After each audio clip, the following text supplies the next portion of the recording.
अमित शाह जी हिंदुस्तान के संविधान को खत्म करने की कोशिश कर रहे हैं।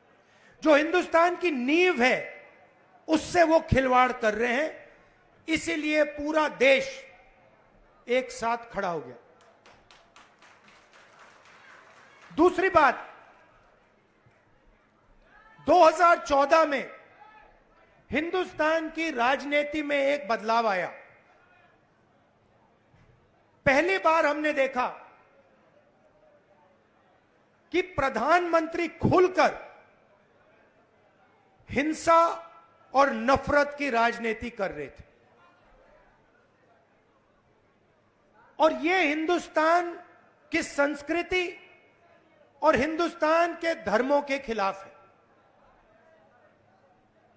और रास्ता मैं बताना चाहता हूं, और मुझे बहुत गर्व है कि रास्ता रायबरेली, अमेठी और उत्तर प्रदेश ने दिखाया है। उत्तर प्रदेश की जनता ने नफरत के खिलाफ, हिंसा के खिलाफ, अहंकार के खिलाफ दबाकर वोट दिया है।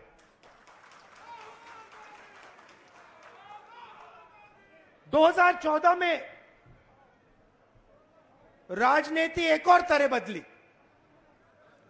पहली बार हमने देखा कि राजनीति 20-25 लोगों के लिए की जा रही है।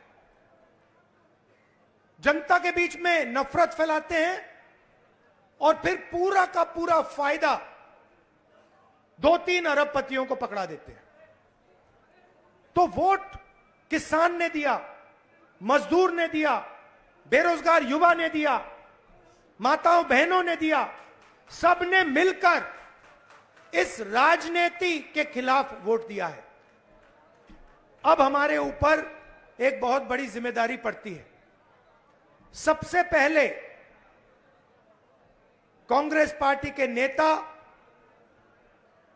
कार्यकर्ता, एमएलए, एमपी जो भी हैं, अहंकार के शिकार नहीं होंगे।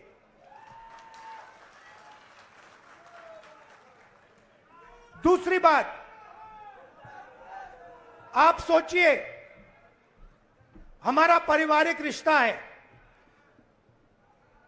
राजनीति में सबसे पुराना रिश्ता आपके और हमारे बीच में है। यह रिश्ता 100 साल पहले रायबरेली और अमेठी के खेतों में शुरू हुआ था। जब अंग्रेजों के खिलाफ यहां किसान आंदोलन हुआ, जवाहरलाल नेहरू जी आए, रायबरेली, अमेठी, उत्तर प्रदेश के किसान लड़े थे। और उस समय भी बदलाव रायबरेली के किसानों ने किया था, अमेठी के किसानों ने किया था, अमेठी रायबरेली के युवाओं ने किया था। और इस बार भी आपने फिर से वही काम किया है।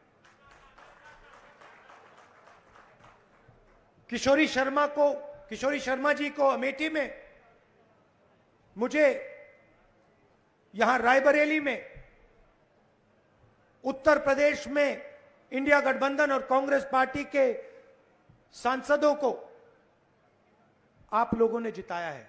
माहौल आपने बनाया है, पूरे देश में माहौल आपने बनाया है। आप अपनी शक्ति समझो, पूरे देश की राजनीति आपने बदल दी है। आपने देखा होगा, पहले नरेंद्र मोदी जी कह रहे थे मैं नहीं हूं, भगवान मुझे ऑर्डर देते हैं,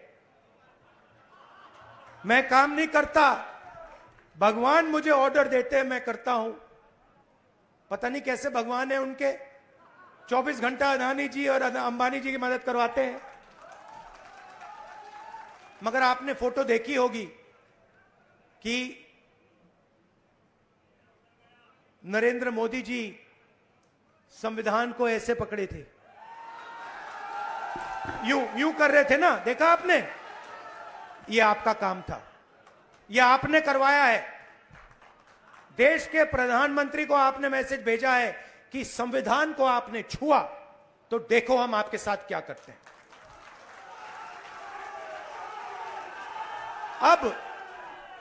अब देखिए, अब यह भी मत सोचिए कि काम खत्म हो गया है। यह अभी काम शुरू हुआ है, यह शुरुआत है। हिंदुस्तान ने मैसेज भेजा है कि हमें नरेंद्र मोदी जी का विजन अच्छा नहीं लगता, हमें नफरत नहीं चाहिए, हमें हिंसा नहीं चाहिए, हमें मोहब्बत की दुकान चाहिए और हमें नया विजन चाहिए देश के लिए। और अगर देश को नया विजन देना है तो भाइयों और बहनों उत्तर प्रदेश से ही देना होगा। और उत्तर प्रदेश ने मैसेज दिया है कि इंडिया गठबंधन, समाजवादी पार्टी और कांग्रेस पार्टी को हम चाहते हैं, देश में चाहते हैं और उत्तर प्रदेश में भी हम चाहते हैं। तो काम क्या है मैं आपको बताता हूं। सबसे पहला काम, जहां भी ये नफरत फैलाते हैं, नफरत के बाजार में हमें मोहब्बत की दुकान खोलनी है। आपने देखा भाइयों और बहनों, अयोध्या की सीट हार गए, राम मंदिर बनाया,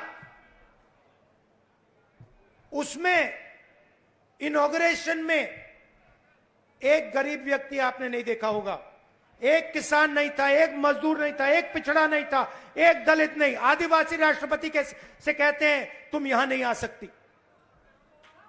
और आपने वहां पे देखा अदानी जी खड़े थे, अंबानी जी खड़े थे, देश के अरबपति खड़े थे, पूरा बॉलीवुड खड़ा था, क्रिकेट की टीमें खड़ी थी, मगर एक गरीब व्यक्ति नहीं खड़ा। तो जवाब अयोध्या की जनता ने भी दिया है। और सिर्फ अयोध्या में नहीं भाइयों और बहनों, सिर्फ अयोध्या में नहीं, वाराणसी में जान बचा के निकले हैं प्रधानमंत्री। और मैं आपको कहता हूं और बहन से कह रहा हूं, अगर ये लड़ जाती वाराणसी में, अगर ये लड़ गई होती तो आज हिंदुस्तान के प्रधानमंत्री 2-3 लाख वोटों से वाराणसी का चुनाव हार जाते।